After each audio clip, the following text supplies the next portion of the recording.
হামের টিকাদান কর্মসূচি শুরু হচ্ছে সকাল ৯টায়। দেয়া হবে উচ্চ ঝুঁকিপূর্ণ ১৮ জেলার ৩০টি হটস্পটে। পাবে ৬ থেকে ৫৯ মাস বয়সী শিশুরা।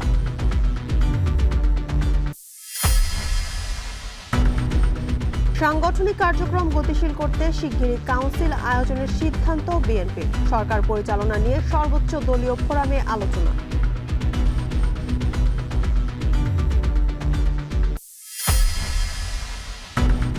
রাজধানীর সড়ক ফুটপাতের দোকানে মাসে শত কোটি টাকার চাঁদাবাজি। রাজনৈতিক দলের প্রশ্রয়ে সিন্ডিকেটের অভিযোগ, তালিকা করে ব্যবস্থার আশ্বাস সরকারের।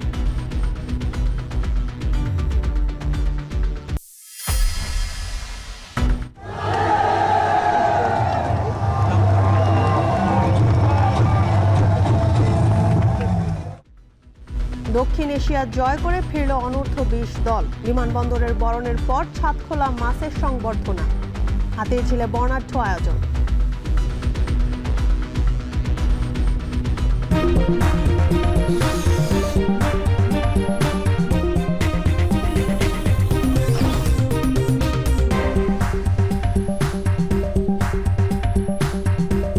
স্বাগত এখন সকালে। পুরো আয়োজনে আপনাদের সঙ্গে আছি জানসিন জুথিকা।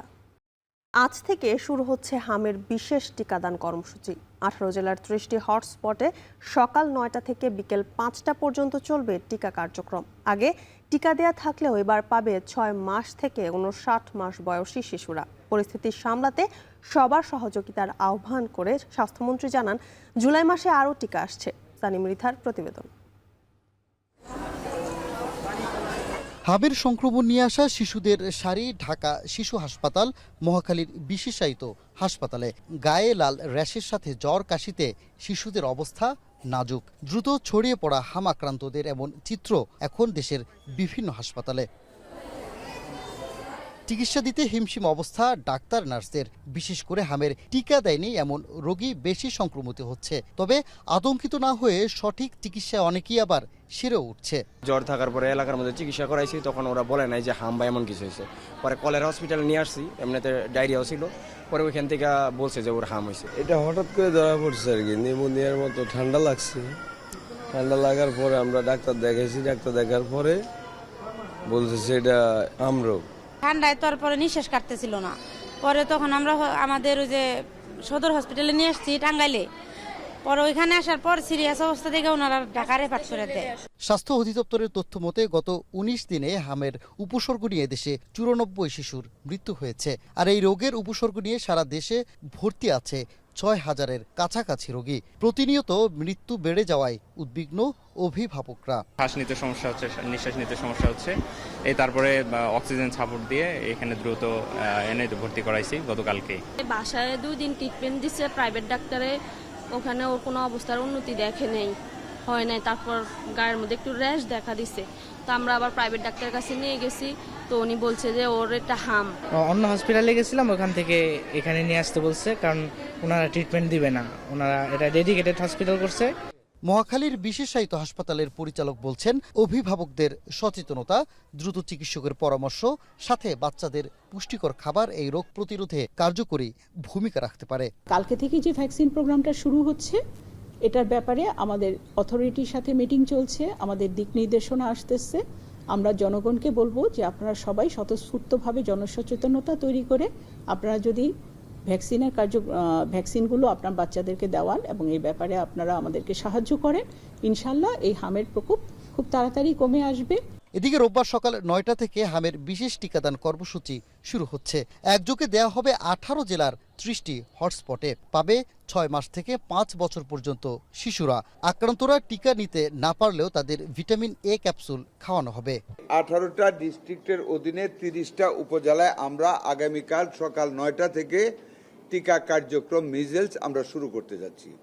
তার মধ্যে 5টি স্পটে আমরা নিজেরা আমাদের মন্ত্রণালয় থেকে, সরকারের পক্ষ থেকে আমরা উপস্থিত থাকব। ৬ মাস থেকে ৫৯ মাস, মানে 5 বছরের থেকে 1 মাস কম, এই গ্রুপটাকে আমরা কালকে থেকে শুরু করতেছি। শনিবার সচিবালয় জরুরি বৈঠক শেষে স্বাস্থ্যমন্ত্রী ব্রিফিংয়ে আতঙ্কিত না হয়ে শিশুদের টিকা কেন্দ্রে নিয়ে আসার আহ্বান জানান।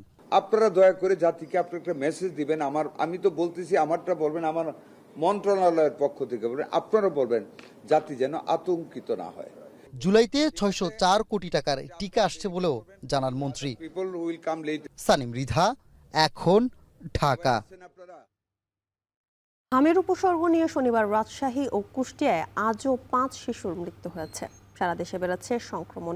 এই অবস্থায় আজ সকাল 9টা থেকে সারা দেশে টিকাদান কর্মসূচি হাতে নিয়েছে স্বাস্থ্য বিভাগ। শনিবার সকাল পর্যন্ত গত 24 ঘন্টায় রাজশাহী মেডিকেল কলেজ হাসপাতালে হামের উপসর্গ নিয়ে 3 শিশু মারা যায়। নতুন করে ভর্তি হয় 25 শিশু। হাসপাতাল কর্তৃপক্ষ বলছে গেল সপ্তাহের তুলনায় বেড়েছে হামের প্রকোপ। দুপুরে হাসপাতালের মুখপাত্র ডক্টর শঙ্কর কে বিশ্বাস জানান, রোববার 30টি ওয়ার্ডের ইপিআই কেন্দ্র থেকে শিশুদের টিকা দেয়া হবে। সিটি কর্পোরেশনের মজুদ দিয়ে 8000 শিশুকে হামের টিকা দেওয়া সম্ভব বলে জানান তিনি। অন্যদিকে কুষ্টিয়ায় আজও 2 শিশুর মৃত্যু হয়েছে। এ নিয়ে জেলায় মারা গেছে 4 জন। 300 বেশি শিশুর হামের উপসর্গ নিয়ে জেলার বিভিন্ন হাসপাতালে ভর্তি বলে জানায় সিভিল সার্জন অফিস। এছাড়া বগুড়া ও টাঙ্গাইল সহ সারা দেশে বাড়ছে হামের প্রকোপ। হাসপাতালে বাড়ছে রোগী ও স্বজনদের ভিড়।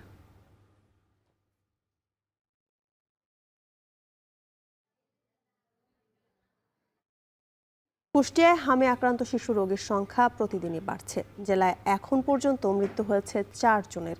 এতে উদ্বিগ্ন অভিভাবকরা। এমন পরিস্থিতি সামাল দিতে হিমশিম খাচ্ছেন সংশ্লিষ্টরা। কুষ্টিয়া থেকে মেজবাউদ্দিন পলাশের রিপোর্ট, ছবি তুলেছেন আব্দুল আলিম। চলতি বছরের 1 জানুয়ারি থেকে 4 এপ্রিল পর্যন্ত জেলায় হামের উপসর্গ নিয়ে 300-রও বেশি শিশু বিভিন্ন হাসপাতালে ভর্তি হয়েছে। এর মধ্যে 75 জন সুস্থ হয়ে বাড়ি ফিরেছে। বিভিন্ন হাসপাতালে 130 জন শিশু এখনও চিকিৎসাধীন রয়েছে। উপসর্গ নিয়ে ভর্তি রোগীদের জন্য হাসপাতালে আলাদা কর্নার করা হয়েছে। ভয় ও আতঙ্কে রয়েছে রোগী ও স্বজনরা। আমরা খুব আতঙ্ক ছিলাম। আল্লাহর রহমতে 5 দিনের পরে এই 2 দিন কালকেও একরকম ছিল, কিন্তু আজকে একটু পুরোপুরি সুস্থ লাগছে। ভয় আতঙ্ক একটু কম আছে এখন প্রথমে খুব ভয় পাচ্ছিলাম। বাবুর প্রথমত ঠান্ডা ছিল, ঠান্ডা থেকে একটু জ্বর, পরে আসতে ফোট দেখা যাওয়ার পরে আমি হাসপাতালে নিয়ে আসার পর হাসপাতালে অ্যাডমিট করে। এখানে সিস্টাররা তোমার মতন আছে, ওষুধ দিয়ে যাচ্ছে, এটি আর কি ভালো। রোগীর বাড়তি চাপের কারণে শয্যা সংকট দেখা দিয়েছে। তাই সাধারণ শিশু ওয়ার্ডে চিকিৎসা নিতে হচ্ছে অনেককে। অভিযোগ রয়েছে হাসপাতাল থেকে কোনো প্রকার ওষুধ দেয়া হচ্ছে না। 24 ঘন্টায় একবার চিকিৎসক দেখতে আসেন। তবে এমন অভিযোগ অস্বীকার করেছেন সংশ্লিষ্টরা। চিকিৎসা আমাদের ডক্টররা আছে, ডক্টরদের অর্ডার মতোই আমরা সমস্ত কাজকর্ম করে থাকি। আর এখানে মৃত্যুর হার যে খুব বেশি তা কিন্তু না। হামের উপসর্গ ও আক্রান্তদের অধিকাংশ শিশু হওয়ায় চিকিৎসকরাও উদ্বিগ্ন। অধিকাংশ শিশুই জ্বর, ঠান্ডা, কাশি ও শ্বাসকষ্টে আক্রান্ত। তবে আতঙ্কিত না হয়ে সতর্ক ও সচেতন হওয়ার পরামর্শ দিয়েছেন চিকিৎসকরা। বাস্তবতা হচ্ছে এরকম, মিজেলস একটি ভাইরাসজনিত রোগ এবং আমরা তো জানি যে ভাইরাসজনিত রোগগুলো এটা অটো রিজলভ হয়, এটা কয়দিন পরে এমনিতেই ভালো হয়।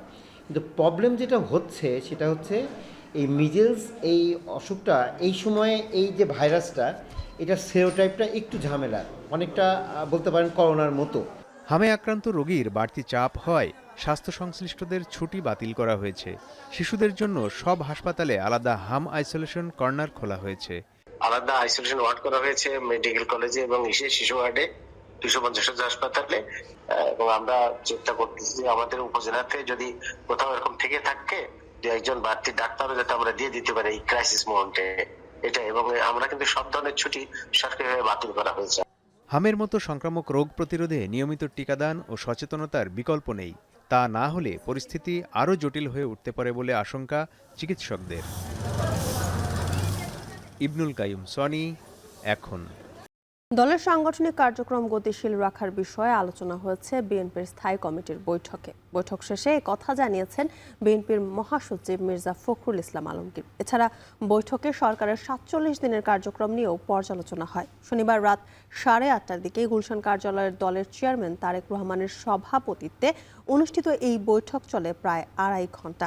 এ সময় মির্জা ফখরুল আরও বলেন, দলকে আরও শক্তিশালী করতে দ্রুততম সময়ে কাউন্সিল আয়োজনের বিষয়টি আলোচনায় গুরুত্ব পেয়েছে। তবে কাউন্সিল আয়োজন করতে কয়েক মাস সময় লাগতে পারে বলেও উল্লেখ করেন তিনি। স্থায়ী কমিটির বৈঠকে দলের মহাসচিব মির্জা ফখরুল ইসলাম আলমগীর, স্থায়ী কমিটির সদস্য ডক্টর খন্দকার মোশাররফ হোসেন, গয়েশ্বর চন্দ্র রায়, ডক্টর আব্দুল মঈন খান, আমির খসরু মাহমুদ চৌধুরী, সালাউদ্দিন আহমদ, ইকবাল হাসান মাহমুদ টুকু, ডক্টর AZM জাহিদ হোসেন যোগ দেন। অন্যদিকে নজরুল ইসলাম খান ও বেগম সেলিমা রহমান ভার্চুয়ালি বৈঠকে যোগ দেন। তবে সিঙ্গাপুর জেনারেল হাসপাতালে চিকিৎসাধীন থাকায় যোগ দিতে পারেনি মির্জা আব্বাস। সবশেষ গত 9 জানুয়ারি বিএনপির স্থায়ী কমিটির এই বৈঠক অনুষ্ঠিত হয়েছিল।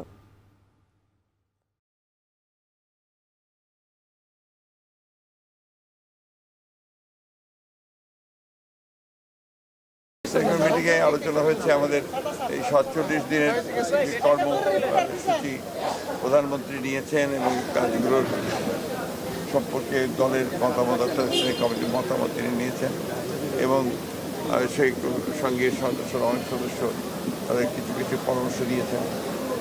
আর আপনার সেই সঙ্গে আমাদের যে রাজনৈতিক সাংগঠনিক কর্মকাণ্ডগুলোকে বিস্তৃত করার জন্য ভবিষ্যতে খুব দ্রুত কীভাবে আমরা দলকে কাউন্সিলের দিকে নিয়ে যেতে পারি সে বিষয়ে আলোচনা হয়েছে।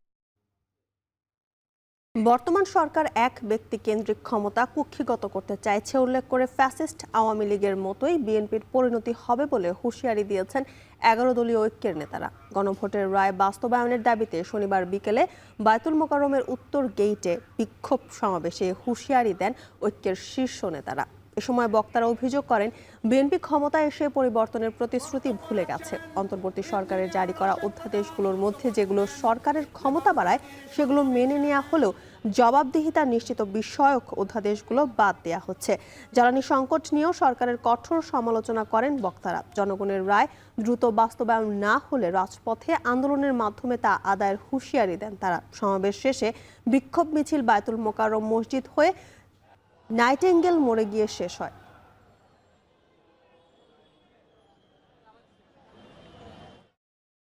গণভোটের রায়কে সম্মান জানিয়ে বাস্তবায়ন করুন, না হলে যেই আন্দোলন করে তোলা হবে মসনদ থাকবে না ইনশাআল্লাহ। গণভোটকে অমান্য করেছেন, অবজ্ঞা করেছেন, জাতিকে অপমান করেছেন।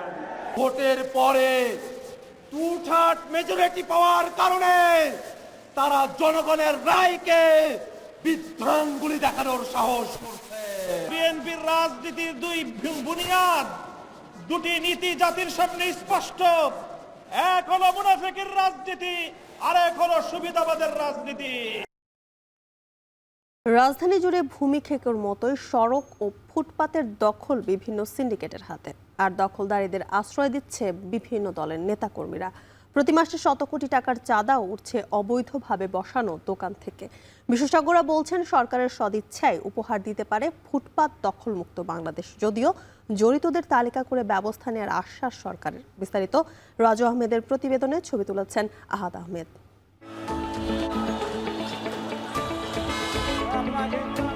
নগর জুড়ে ফুটপাত ও সড়কে সারি সারি ছাতা আর ক্ষুদ্র বিপণী বিতানের চৌকির সাজসজ্জা, যেখানে ব্যবসায়ী সিন্ডিকেটের লালসায় চাপা পড়েছে মানুষের হাঁটার অধিকার।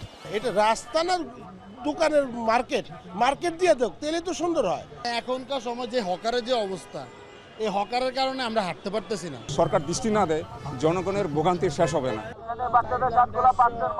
অনুসন্ধান বলছে এসব ফুটপাতের বেশিরভাগই ক্ষুদ্র ব্যবসায়ী ও হকার সিন্ডিকেটের দখলে, আর তাদের নিয়ন্ত্রণ করছে একটি রাজনৈতিক দলের বিভিন্ন স্তরের নেতাকর্মীরা। কেউ আছে মাসিক, কেউ আছে প্রতিদিন।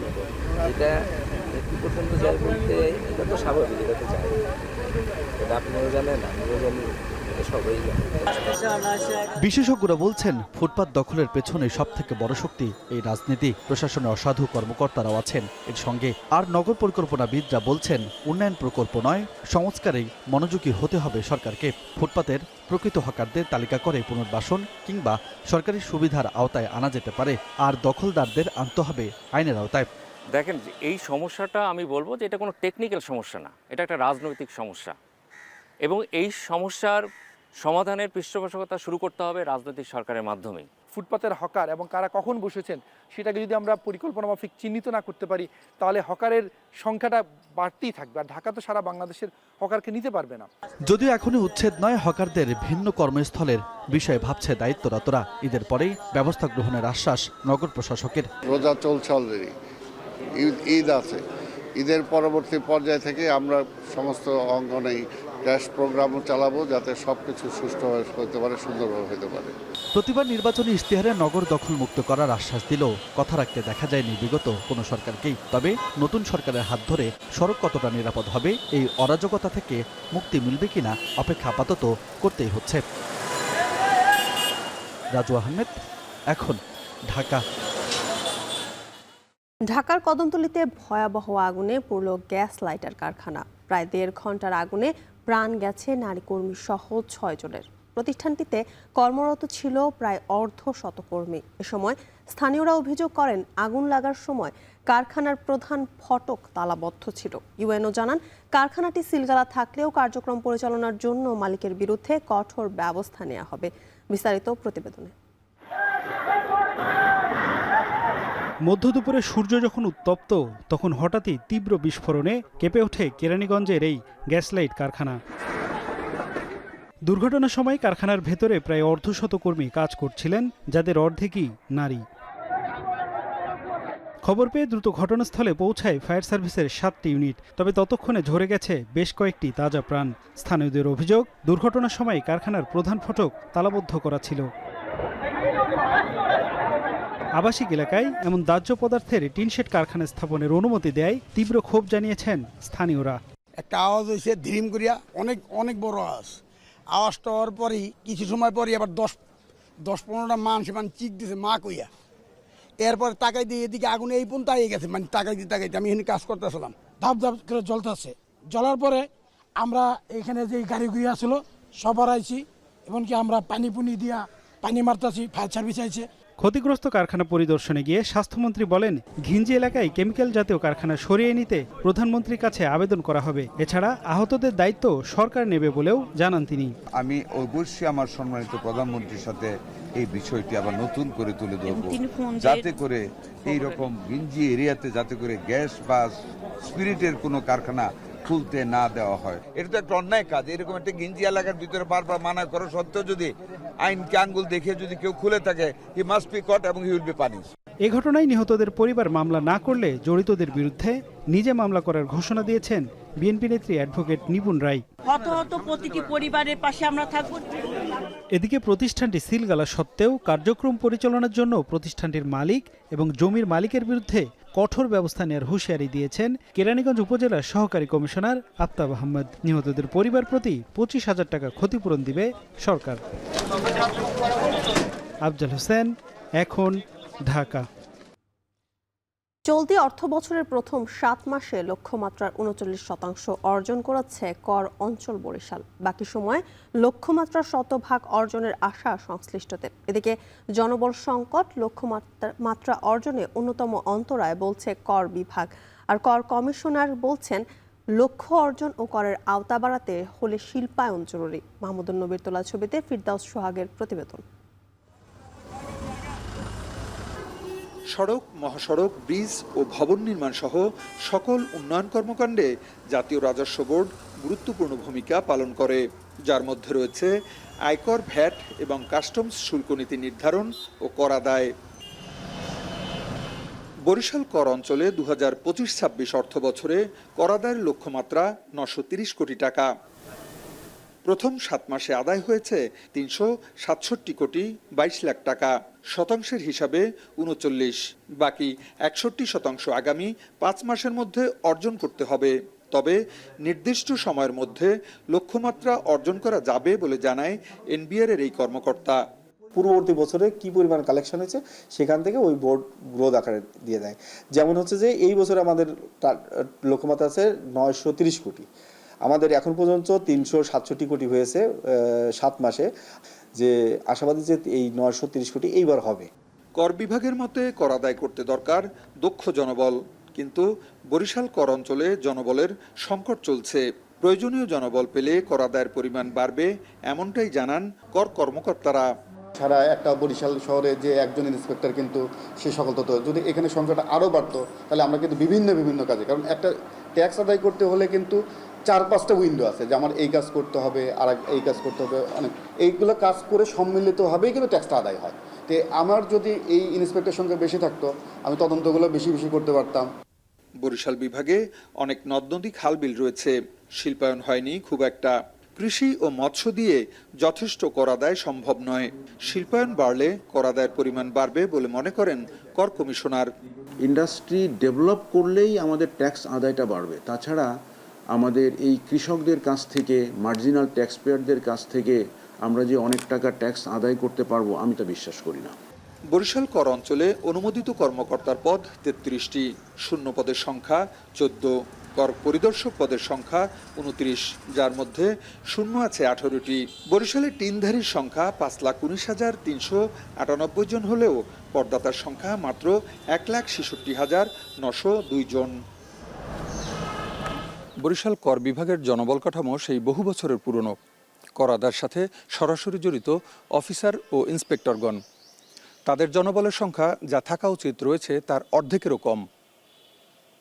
অন্যদিকে বাড়ছে ট্যাক্সধারী এবং টিনধারীর সংখ্যা। এ অবস্থায় হিমশিম খাচ্ছে কর বিভাগ। এ সমস্যার সমাধানে দ্রুত দক্ষ জনবল নিয়োগের কথা বলছেন সংশ্লিষ্টরা। ফেরদাউদ সোহাগ, এখন, বরিশাল। পাইলট প্রকল্প হিসেবে প্রথম দফায় দেশের 11টি উপজেলায় 21,000 ভূমিহীন প্রান্তিক ও ক্ষুদ্র কৃষককে কৃষক কার্ড দিচ্ছে সরকার। এর অংশ হিসেবে জুড়ি উপজেলার ফুলতলা ইউনিয়নের 834 জন পাচ্ছেন কৃষক কার্ড। এতে খুশি তারা। মৌলভীবাজার থেকে এম এ হামিদের প্রতিবেদন। মৌলভীবাজারের জুড়ি উপজেলার ফুলতলা ইউনিয়নের কৃষকদের মধ্যে কৃষি কার্ড প্রাপ্তি নিয়ে আনন্দের বন্যা বইছে। এরই মধ্যে কৃষি কার্ডের জন্য সোনালী ব্যাংকে অ্যাকাউন্ট করা সহ সকল কাজ সম্পাদন করেছেন তারা। আমরা এই কৃষি কার্ড পাওয়ার পর তাই সহজে মালামালগুলা কিনতে পারবো। গরিব কৃষক থেকে যদি আমরা উপহার হইব। পাইলট প্রকল্পের বাইরে জেলার অন্যান্য উপজেলার কৃষকরাও কৃষি কার্ড পেতে সরকারের দিকে তাকিয়ে আছে। তারা বলছেন, কৃষক ও কৃষি বাঁচলেই দেশ এগিয়ে যাবে। কৃষকের জন্য খুব উপকারী হবে এবং আমাদের এলাকার মানুষ, এই বাংলাদেশের মানুষ কৃষি কার্ড পাওয়া পাইয়া খুব আনন্দিত। সার, বীজ সহ কৃষি সামগ্রী আমরা ন্যায্য মূল্যে কিনতে পারবো এই কৃষি কার্ডের মাধ্যমে। কার্ডে কৃষকের 45 ধরনের তথ্য থাকবে। এর মাধ্যমে কৃষকরা 10 ধরনের সুবিধা পাবেন। আগামী 14 এপ্রিল আনুষ্ঠানিকভাবে কার্ডগুলো কৃষকদের কাছে পৌঁছে দিতে সার্বিক প্রস্তুতি গ্রহণ করা হয়েছে। কৃষিকার্ড দিয়ে কৃষক পুনর্দানা সহ, পুনর্বাসন সহ, তাদের জমির জরিপ, অনেকগুলো আইটেম এখানে জড়িত। এদিকে পাইলট প্রকল্পের মধ্যে মৌলভীবাজারের জুড়ি উপজেলার ফুলতলাকে বেছে নেয়ায় প্রধানমন্ত্রীকে কৃতজ্ঞতা জানিয়েছেন এই সংসদ সদস্য। এই আসনের সর্বস্তরের জনগণ তথা বিশেষ করে কৃষক শ্রেণীর মানুষরা খুব খুশি। আমরা আশাবাদী পর্যায়ক্রমে আমাদের অন্যান্য কৃষক ভাইরাও অন্যান্য ইউনিয়নের, অন্যান্য ওয়ার্ডের সবাই এই ধারাবাহিকভাবে এই জিনিসটি পাবে। কৃষকরা প্রণোদনা পেলে মৌলভীবাজারের পতিত জমিগুলো চাষের আওতায় আসবে বলে মনে করছেন সংশ্লিষ্টরা। এখন মৌলভীবাজার। উৎপাদন খরচ ও পরিশ্রম কম, তার বিপরীতে ফলন বেশি এবং দাম ভালো পাওয়া যায়। এ কারণে নওগাঁয় কৃষকদের মাঝে ভুট্টা চাষে আগ্রহ বেড়েছে। তবে রাসায়নিক সারের ব্যবহার কমাতে কৃষি বিভাগ থেকে এবছর ভুট্টা চাষে নিরুৎসাহিত করা হচ্ছে চাষিদের। এতে পশু খাদ্যে টান পড়ার শঙ্কা রয়েছে বলে মনে করছেন সংশ্লিষ্টরা। নওগাঁ প্রতিনিধি আব্বাস আলীর পাঠানো তথ্য ও ছবিতে দেখুন বিস্তারিত প্রতিবেদনে। নওগাঁর মাঠে মাঠে ব্যাপক হারে ভুট্টা চাষ হয়েছে। সবুজ পাতার আড়াল থেকে উঁকি দিচ্ছে ভুট্টার মোচা। সবল চারার গোড়া থেকে আগাছা পরিষ্কার সহ সেচ কাজে ব্যস্ত কৃষক। অন্যান্য বছর ভালো দাম পাওয়ায় এবারও আগ্রহ নিয়ে ভুট্টা চাষ করেছেন অনেকে। তবে প্রণোদনা না থাকায় গত বছরের চেয়ে এবার 405 হেক্টর জমিতে আবাদ কম হয়েছে।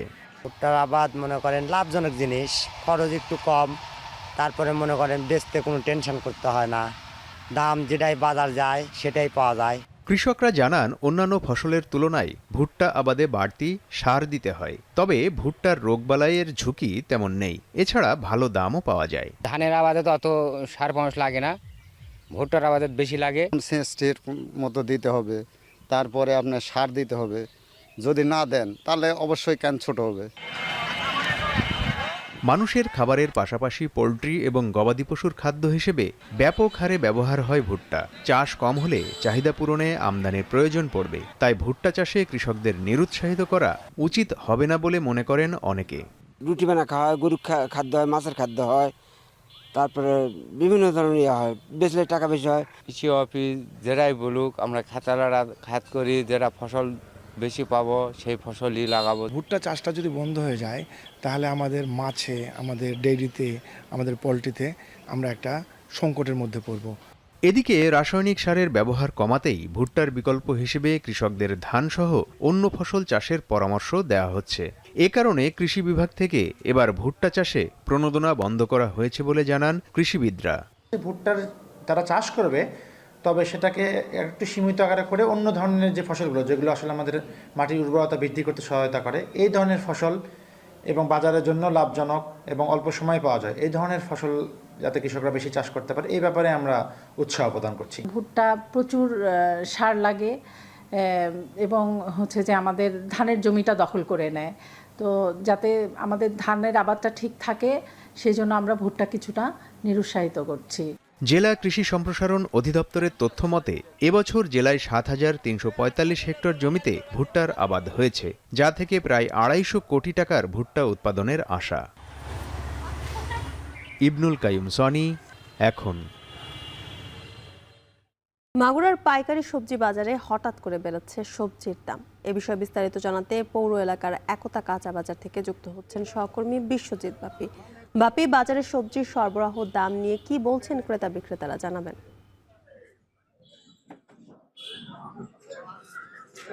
জ্যোতিকা, আমি এই মুহূর্তে আছি মাগুরার সবথেকে বড় পাইকারি ও খুচরা বাজার মাগুরা একতা কাঁচা বাজারে।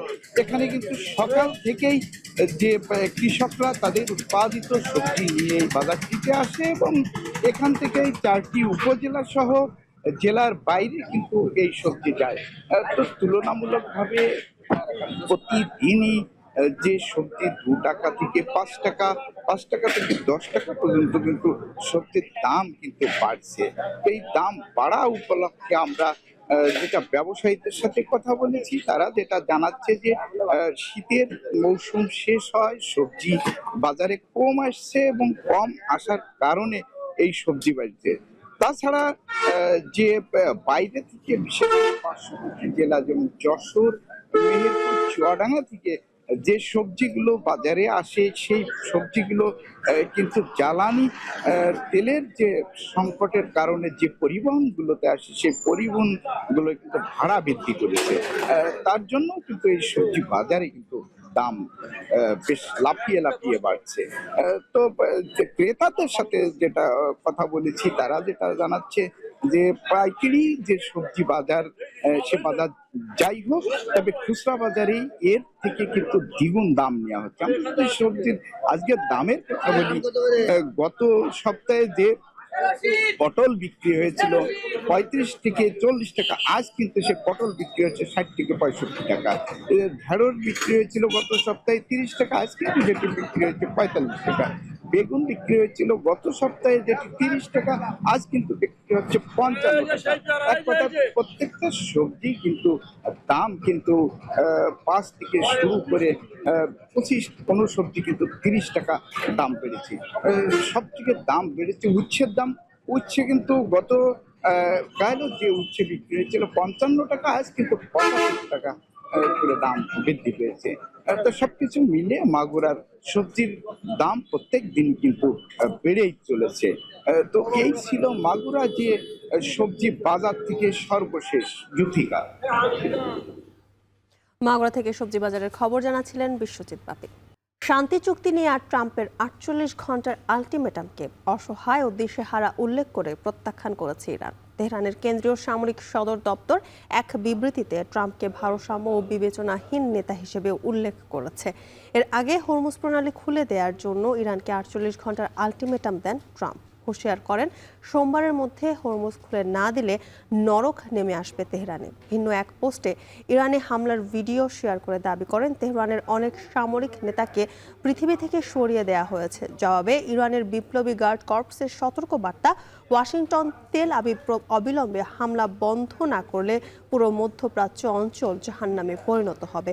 আর ইসরায়েলি প্রধানমন্ত্রী মন্তব্য করেছেন ইরানের পেট্রোকেমিক্যাল ও ইস্পাত কারখানা এমনভাবে ধ্বংস করা হয়েছে যেন তারা সহজে বিস্ফোরক ও ক্ষেপণাস্ত্র তৈরি করতে না পারে। এদিকে বিমান বিধ্বস্তের দ্বিতীয় দিনেও নিখোঁজ মার্কিন ক্রুর সন্ধানে পাল্টাপাল্টি অভিযান চালিয়ে যাচ্ছে ইরান যুক্তরাষ্ট্র। ট্রাম্পের জ্বালানি নিষেধাজ্ঞার মুখ থুবড়ে পড়েছে কিউবার পর্যটন খাত। এভিয়েশন ফুয়েলের তীব্র সংকট ও কিউবা ভ্রমণে বিভিন্ন দেশের সতর্কতা জারির কারণে হাভানার পর্যটন স্পটগুলোতে এখন শুনশান নীরবতা। ধস নেমেছে হোটেল ও গাড়ি ব্যবসাতেও। বাধ্য হয়ে ব্যবসা গুটিয়ে নিচ্ছেন অনেক কারবারি। জ্বালানি সংকটের চাপে দেশটিতে বিদ্যুৎ ঘাটতিও ভয়াবহ রূপ নিচ্ছে। অর্ণব প্রসাদের প্রতিবেদন। নেই পর্যাপ্ত খাবার, রয়েছে তীব্র জ্বালানি সংকট।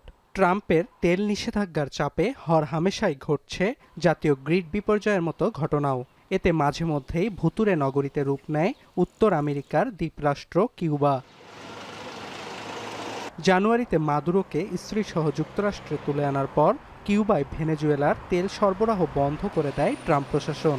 এছাড়াও কিউবায় তেল বিক্রি করলে অন্যান্য দেশগুলোকে শাস্তির আওতায় আনার হুঁশিয়ারিও দেন ট্রাম্প। এতে প্রায় 3 মাস দেশটিতে কার্যত বন্ধ ছিল তেল আমদানি। তবে সম্প্রতি কিউবায় রুশ তেলবাহী ট্যাঙ্কার প্রবেশ করলেও তা প্রয়োজনের তুলনায় অপ্রতুল। জ্বালানি সংকটে মুখ থুবড়ে পড়েছে দেশটির অর্থনীতির সব খাত। দেশটির পর্যটনের হাব হিসেবে পরিচিত রাজধানী হাভানা। তবে জ্বালানি সংকটের কারণে পর্যটক শূন্য নগরীটির দর্শনীয় স্থানগুলো। ধস নেমেছে রাস্তার ধারে থাকা রেস্টুরেন্টগুলোর ব্যবসায়িক কার্যক্রমেও। ওয়েটার মেনু লিস্ট নিয়ে বসে থাকলেও আসছে না কোনো ক্রেতা। বাধ্য হয়ে কারবার গুটিয়ে নিয়েছে অনেক উদ্যোক্তা। Una crisi energética y económica importante en el país que incide en que disminuye la cantidad de কিউবার একটি জনপ্রিয় পর্যটন স্পট হাভানা সেন্ট্রাল পার্ক। আগে পার্কটির সামনে ভাড়ায় চালিত ছাদখোলা গাড়ির ভিড় লেগে থাকত। পর্যটকদের অচেনা শহর ঘুরিয়ে আনত যানগুলোর চালকেরা। তবে যাত্রী না থাকায় কপালে চিন্তার ভাঁজ চালকদের। Antes eran, no sé, 4 vueltas diarias, ahora es solamente una o ninguna. Aviation fuel সংকটের কারণে কিউবায় বেশ কিছুদিন ধরেই ফ্লাইট চলাচল বিঘ্নিত হচ্ছে। বাধ্য হয়ে ফ্লাইট চলাচল বন্ধ করেছে অনেক কোম্পানি। এছাড়াও অর্থনৈতিক সংকটে ডুবতে থাকা দেশটি ভ্রমণে সতর্কতা জারি করেছে বেশ কিছু দেশ। কিউবার জাতীয় পরিসংখ্যান দপ্তর বলছে ফেব্রুয়ারিতে দেশটিতে অন্তত 70,000 পর্যটক এসেছে, যা গত বছরের একই সময়ের চেয়ে 50% কম। অর্ণব প্রসাদ, এখন বিশ্ব। খ্রিস্টান ধর্মাবলম্বীদের অন্যতম প্রধান ধর্মীয় উৎসব ইস্টার সানডের জাগরণ অনুষ্ঠানে শান্তির বার্তা দিয়েছে পোপ চতুর্দশ লিও।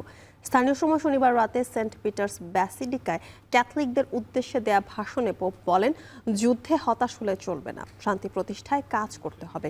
ইরান যুদ্ধের অন্যতম সমালোচক পোল বলেন, যুদ্ধের কারণে মানুষ একে অপরের থেকে আলাদা হয়ে যাচ্ছে, বাড়ছে ভয় এবং অবিশ্বাস। এমন প্রতিকূলতার মধ্যে সবাইকে ঐক্যবদ্ধ থাকার আহ্বান জানান ক্যাথলিক ধর্মগুরু। রবিবার সেন্ট পিটার স্কয়ারে বিশেষ অনুষ্ঠানের মাধ্যমে ইস্টার উদযাপন শেষ করবেন পোপ। সাধারণত ইস্টার সানডেতে বিশ্বের শান্তি প্রতিষ্ঠার আবেদন জানিয়ে বিশেষ ভাষণ দেন ধর্মগুরু। নির্বাচন যতই এগিয়ে আসছে ততই একে অপরকে লক্ষ্য করে পাল্টাপাল্টি নিশানা করে যাচ্ছে পশ্চিমবঙ্গের রাজনৈতিক দলগুলো। কয়েকদিন আগেই অনুপ্রবেশ ইস্যুতে কলকাতায় সংবাদ সম্মেলন করে মমতার সরকারকে নিশানা করেছিলেন কেন্দ্রীয় স্বরাষ্ট্রমন্ত্রী অমিত শাহ। আর এবার বিজেপিকেই সবচেয়ে বড় অনুপ্রবেশকারী হিসেবে কটাক্ষ করলেন মমতা বন্দ্যোপাধ্যায়। কলকাতা থেকে দীপক দেবনাথের পাঠানো প্রতিবেদনে দেখুন বিস্তারিত। ममता बनर्जी को बाय बाय टाटा कर दो। অনুপ্রবেশ ইস্যুতে প্রায়শই তৃণমূল কংগ্রেসকে নিশানা করে থাকে বিজেপি। প্রধানমন্ত্রী মোদি থেকে শুরু করে স্বরাষ্ট্রমন্ত্রী অমিত শাহ প্রত্যেকের অভিযোগ অনুপ্রবেশকারীরাই মমতার ভোট ব্যাংক। এবারের ভোট একটা ভোটও অন্য কোনো। তবে এবার পাল্টা তীর ছুড়লেন মমতা বন্দ্যোপাধ্যায়। শনিবার মালদার একটি নির্বাচনী জনসভা থেকে মমতার অভিযোগ বিজেপি সবচেয়ে বড় অনুপ্রবেশকারী। বাংলায় কথা বললেই অনুপ্রবেশকারী। তোমরা কারা সবচেয়ে বড় অনুপ্রবেশকারী? বিজেপি। তার কারণ হচ্ছে এরা ইলেকশনের সময় আমেরিকা থেকে এখানে আসে, এরা অন্যান্য জায়গা থেকে এখানে আসে। তার কারণ এরা ভোট দখল করে, এরা ভোট লুট করে, এরা গুন্ডামি করে। এসআইআর বা ভোটার তালিকায় সংশোধন প্রক্রিয়ায় কয়েক লাখ মানুষের নাম বাদ দেওয়া নিয়েও কেন্দ্রকে নিশানা করেন মমতা। বলেন দিল্লিতে বসে বিজেপির লোকেরা দেখে দেখে সংখ্যালঘুদের ভোট কেটেছে। বিজেপি কোনো ধর্ম বিশ্বাস করে না, ওদের ধর্ম একটাই, দাঙ্গা করার ধর্ম, মানুষ মারার ধর্ম। এ সময় অমিত শাহর বিরুদ্ধে মুর্শিদাবাদের মুসলিমদের নাম ভোটার তালিকা থেকে বাদ দেওয়ার অভিযোগ তোলেন মমতা। ফের কেন্দ্রের বিজেপি সরকারের পতনের আগাম বার্তা দেন মুখ্যমন্ত্রী। 2026 সালে দিল্লিতে বিজেপি সরকারের পতন হবে, আমরা যদি একটু বুঝে থাকি, আমরা যদি একটু ভারতবর্ষকে চিনে থাকি। আসন্ন নির্বাচনে তৃণমূলকে ভোট দেওয়ার আর্জি জানিয়ে মমতা নাগরিকদের বিজেপি আর কংগ্রেসকে ভোট দিয়ে ভুল না করার আহ্বান জানান। এরা জিতলে ডিটেনশন ক্যাম্প ও এনআরসি চালু করবে বলেও সতর্ক করেন তৃণমূল সভানেত্রী। এখন কলকাতা। টলিউড অভিনেতা রাহুল বন্দ্যোপাধ্যায়ের মৃত্যুর 5 দিন পর থানায় এফআইআর দায়ের করলেন স্ত্রী প্রিয়াঙ্কা সরকার। এ সময় উপস্থিত অভিনেতা ও কলাকুশলীদের ঘটনার সুষ্ঠু ও নিরপেক্ষ তদন্ত দাবি করেন। এছাড়াও শনিবার রাহুলকে স্মরণ করে কলকাতায় পদযাত্রার আয়োজন করে West Bengal motion picture artist ফোরামের সদস্যরা। কলকাতা থেকে দীপক দেবনাথের আরও একটি প্রতিবেদন। গেল 29 মার্চ শুটিং চলার সময় তালসারীর সমুদ্রের ঢেউয়ে পৃথিবী থেকে চিরকালের মতো বিদায় নেয় রূপালী পর্দার জনপ্রিয় অভিনেতা রাহুল অরুণোদয় বন্দ্যোপাধ্যায়। অস্বাভাবিক মৃত্যুর পর থেকেই প্রযোজক সংস্থার গাফিলতির অভিযোগ এনে তাদের বিরুদ্ধে আইনি ব্যবস্থা নেওয়ার দাবি জানিয়ে আসছিল ভক্ত সমর্থকেরা। শনিবার মৃত্যুর 5 দিন পর কলকাতার রিজেন্ট পার্ক থানায় ভোলে বাবা পার কারেগা সিরিয়ালের লেখিকা প্রযোজক লীনা গঙ্গোপাধ্যায় ও শৈবাল বন্দ্যোপাধ্যায়ের প্রযোজনা সংস্থা ম্যাজিক মোমেন্টসের বিরুদ্ধে এফআইআর দায়ের করে পশ্চিমবঙ্গের আর্টিস্ট ফোরাম। এ সময় অভিযোগপত্রে স্বাক্ষর করেন প্রয়াত রাহুলের স্ত্রী প্রিয়াঙ্কা সরকার। থানায় গণমাধ্যমের সঙ্গে কথা বলেন West Bengal motion picture artist ফোরামের সাধারণ সম্পাদক শান্তিলাল মুখোপাধ্যায়। সুষ্ঠু তদন্তের দাবিতে আমরা এফআইআর লঞ্চ করেছি, এফআইআর করা হয়ে গেছে। এ সময় আরো উপস্থিত ছিলেন প্রসেনজিৎ চট্টোপাধ্যায়, ঋতুপর্ণা সেনগুপ্ত, চিরঞ্জিত চক্রবর্তী, যিশু সেনগুপ্ত সহ টলিউডের একঝাঁক শিল্পী। জাস্টিসটা হচ্ছে জানা দরকার, একজন মানুষ মারা যাওয়ার পর এতগুলো উপাখ্যান কি করে তৈরি হয়। প্রয়াত রাহুলকে স্মরণ জানিয়ে শনিবার টেকনিশিয়ান স্টুডিও থেকে রাধা স্টুডিও পর্যন্ত এক বিশাল পদযাত্রার আয়োজন করে West Bengal motion picture artist ফোরামের সদস্যরা। সত্য সামনে আসুক এবং আমরা চাইছি সঠিক বিচার তার পরিবার পাক। আমাদের দৃঢ় বিশ্বাস যে ইনভেস্টিগেশনটা থারো হবে এন্ড আমরা রাহুলকে জাস্টিস দিতে পারবো। রাহুলের মৃত্যুর সুষ্ঠু তদন্ত ও দোষীদের শাস্তির আওতায় আনার দাবি জানানো হয় পদযাত্রা থেকে। এখন কলকাতা। দেশে ফিরেছে অনূর্ধ্ব 20 সাফ চ্যাম্পিয়ন দল। দক্ষিণ এশিয়ার শ্রেষ্ঠত্ব অর্জনের পর শনিবার ছাদ খোলা সংবর্ধনা পেয়েছেন সুলিভান ফয়সাল মাহিন্দ্রা। আর্থিক পুরস্কারের ঘোষণা দিয়েছে বাফুফে উত্তর সিটি কর্পোরেশন। তবে চমক রেখে দিয়ে ক্রীড়ামন্ত্রী জানিয়েছেন সোমবার সংবর্ধনা দেবে সরকারও। বিস্তারিত আসাদুজ্জামান লিটনের প্রতিবেদনে। ভারতকে হারিয়ে দক্ষিণ এশিয়া জয়ের পর দেশে ফিরেছে বাংলাদেশ ফুটবল দল। শিরোপা জয়ীদের বরণে মেগা আয়োজন করেছে বাফুফে। যে কোনো টুর্নামেন্টে শিরোপা জিতলেই ফুটবলারদের ছাদ খোলা বাসে সংবর্ধনাদের অলিখিত রেওয়াজ চালু হয়েছে। সেই ধারা বজায় থাকলো সাফ অনূর্ধ্ব 20 জয়ী যুবাদের ক্ষেত্রেও। বিমানবন্দরে পৌঁছার পর সাফ জয়ী ফুটবলারদের ফুলের শুভেচ্ছা জানান যুব ও ক্রীড়া প্রতিমন্ত্রী আমিনুল হক। এরপর সবুজ রঙে মোড়ানো ছাদখোলা বাসে বিমানবন্দর থেকে হাতের ঝিলে আসেন ফুটবলাররা। রাস্তার দুপাশে তাদের শুভেচ্ছা জানাতে উপস্থিত ছিলেন অসংখ্য দর্শক। ফুটবলাররাও হাত নেড়ে পতাকা উড়িয়ে বা ট্রফি উঁচিয়ে দিয়েছেন ভক্তদের ভালোবাসার জবাব। দর্শকদের ভালোবাসায় উচ্ছ্বসিত সুলিভান ব্রাদার্স। অন্যদিকে সাবজয়ী দলকে নিয়ে বিশ্বকাপের স্বপ্ন দেখছেন head coach. Appreciate y'all coming out, supporting. Unfortunately, I only speak English right now, but they kept asking the same question throughout the entire tournament. They said, what about Pakistan? What about Nepal? What about India? They asked what we would do if we didn't win. I also don't speak any Bangla, but I just wanted to reach and tell the fans how appreciative I am for all the support you've given me online, and truly one of a kind, and I truly believe that Bangladesh has the best fans in the world. I hope we delivered, and we will deliver again. These boys here, AFC 2034 World Cup in Saudi Arabia.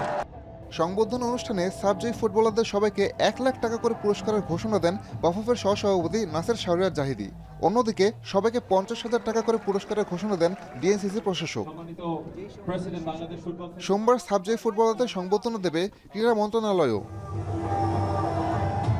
Asaduzzaman Liton, এখন, ঢাকা। সরকারের সিদ্ধান্তের কারণে বিশ্বকাপে বাংলাদেশ খেলতে পারেনি। শনিবার board সভা শেষে এমন মন্তব্য করেছেন বিসিবি পরিচালক নাজমুল আবেদিন ফাহিম। তবে ভারতের সঙ্গে সম্পর্ক উন্নত করতে এরই মধ্যে চিঠি দিয়েছে বিসিবি। এদিকে জাতীয় দলের অধিনায়ক, কোচ ও ঘরোয়া ক্রিকেট সহ বেশ কিছু গুরুত্বপূর্ণ সিদ্ধান্ত এসেছে সভায়। জুবায়ের আহমেদের প্রতিবেদন। ওডিআই এবং টি-20 ক্যাপ্টেন এবং ভাইস ক্যাপ্টেন দুটি আমাদের আগামী ওয়ার্ল্ড কাপ পর্যন্ত এক্সটেন্ড করা হয়েছে। ম্যারাথন বৈঠক শেষে ব্রিফিং এর শুরু দেখে মনে হতে পারে মাঠের ক্রিকেটে সমস্ত মনোযোগ বিসিবির। ওয়ানডে এবং টি-20 ফরম্যাটে অধিনায়কদের বহাল রাখার পাশাপাশি মোহাম্মদ রফিককে কোচ করার ঘোষণাও এলো এদিন।